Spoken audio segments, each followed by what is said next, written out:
ನಮಸ್ಕಾರ ವೀಕ್ಷಕರಿಗೆ.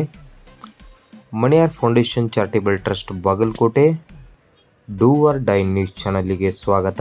ಹೊಸಪೇಟೆ ಟೌನಿನ ಗೌತಮ್ ಕಾಲೋನಿ ವೃತ್ತದಲ್ಲಿರುವಂತಹ ಬಾಬಾ ಸಾಹೇಬ್ ಪುತ್ಥಳಿ ಮುಂಭಾಗದಲ್ಲಿ 207ನೇ ಭೀಮಾ ಕೋರೆಗಾಂವ್ ವಿಜಯೋತ್ಸವದ ಪ್ರಯುಕ್ತ ಸಿಹಿ ಹಂಚಿ ಪ್ರತಿ ವರ್ಷವೂ ದಲಿತರ ಪ್ರತಿ ಮನೆಯಲ್ಲೂ ಹೊಸ ವರ್ಷದ ಜನವರಿ 1ನೇ ತಾರೀಕಿನ ಮಹತ್ವವನ್ನು ತಿಳಿಸಿ ಭೀಮ್ ಕೋರೆಗಾಂವ್ ದಲಿತರ ಹಬ್ಬವನ್ನಾಗಿ ದಲಿತರ ದೀಪಾವಳಿ ಹಬ್ಬವಾಗಿ ಆಚರಿಸಬೇಕೆಂದು ತಿಳಿಸಿ ಭೀಮಸೇನಾ ಸಮಿತಿ ಸಂಘಟನೆಯು ಪಟಾಕಿ ಸಿಡಿಸಿ ಸಿಹಿ ಹಂಚಿ ಆಚರಿಸಿದ ಕ್ಷಣ ಯುವ ಘಟಕ ಅಧ್ಯಕ್ಷರು ಗಂಗಾಧರ್ ಬಿಸಿ, ಚಾಲಕರ ಘಟಕ ಬೆಂಗಳೂರು ಗ್ರಾಮಾಂತರ ಜಿಲ್ಲಾ ಅಧ್ಯಕ್ಷರು ಮುನಿರಾಜ್ ಬಿಆರ್, ಆಟೋ ಘಟಕ ಬೆಂಗಳೂರು ಗ್ರಾಮಾಂತರ ಜಿಲ್ಲಾ ಅಧ್ಯಕ್ಷರು ಶ್ರೀನಾಥ್ ಸಿ,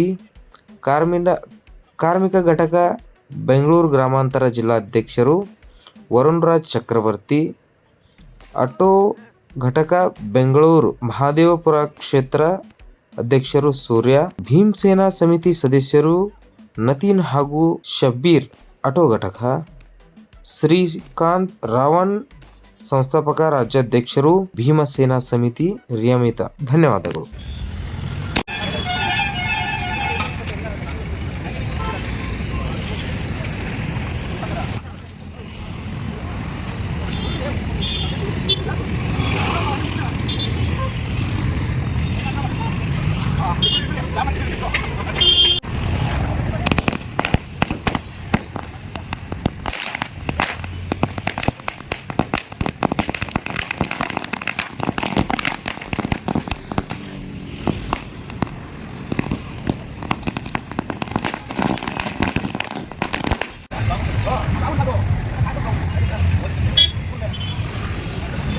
ಹೊಸಪೇಟೆ ಟೌನಿನ ಗೌತಮ್ ಕಾಲೋನಿ ವೃತ್ತದಲ್ಲಿರುವಂತಹ ಬಾಬಾ ಸಾಹೇಬ್ ಅಂಬೇಡ್ಕರ್ ಅವರ 207ನೇ ಭೀಮ್ ಕೋರೆಗಾಂವ್ ವಿಜಯೋತ್ಸವದ ದಿನ ಸಿಹಿ ಹಂಚಿ ಪಟಾಕಿ ಸಿಡಿಸುವ ಮೂಲಕ ನಾವು ಆಚರಣೆ ಮಾಡ್ತಿದ್ದೇವೆ.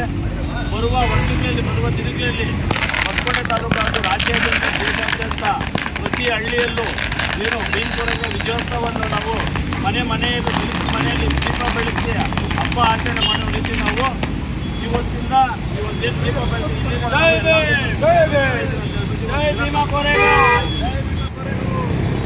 ಹೊಸ ವರ್ಷವನ್ನು ಬಿಟ್ಟು ಭೀಮ್ ಕೋರೆಗಾಂವ್ ವಿಜಯೋತ್ಸವವನ್ನು ಆಚರಿಸಬೇಕಂತ ಏನು ಈ ಒಂದು ಮಹತ್ವ 500 ಜನ ಮಹಾ ಸೈನಿಕರು 30,000 ಪೇಶ್ವೆ ದಲಿತ ವಿರೋಧಿಗಳನ್ನ ರುಂಡ ಚೆಂಡಾಡಿದಂಥ ಈ ದಿನವನ್ನು ದೀಪಾವಳಿ ಅಂತ ಇವತ್ತಿನ ನಮ್ಮ ದಲಿತರು ಇವತ್ತಿನ ಸಂಭ್ರಮಾಚರಣೆ ಮಾಡಬೇಕು. ಪ್ರತಿ ಯುವಕರಲ್ಲಿ ಪ್ರತಿ ಮನೆಯಲ್ಲಿ ಈ ಒಂದು ಜನವರಿ 1 ಏನಿದೆ ಇದನ್ನು ಪ್ರತಿಯೊಬ್ಬರು ಪ್ರತಿ ವರ್ಷ ಮನೆಯಲ್ಲೂ ಹಬ್ಬವಾಗಿ ಆಚರಿಸಬೇಕಂತ ಇವತ್ತಿನ ನಮ್ಮ ಭೀಮ್ ಸೇವಾ ಸಮಿತಿ ಸಂಘಟನೆಯು ಪಟಾಕಿ ಸಿಡಿಸಿ ಸಿಹಿ ಹಂಚಿ ಇವತ್ತಿನ ಈ ಕಾರ್ಯಕ್ರಮದ ಈ ಒಂದು ದಿನವನ್ನು ಪ್ರತ್ಯೇಕವಾದ ದಿನವನ್ನು ಎಲ್ಲರಿಗೂ ತಿಳಿಲ್ಲ ಅಂತ ಇವತ್ತಿನ ತೋರಿಸ್ತಾ ಇದ್ದೀವಿ. ಜೈ ಭೀಮ್.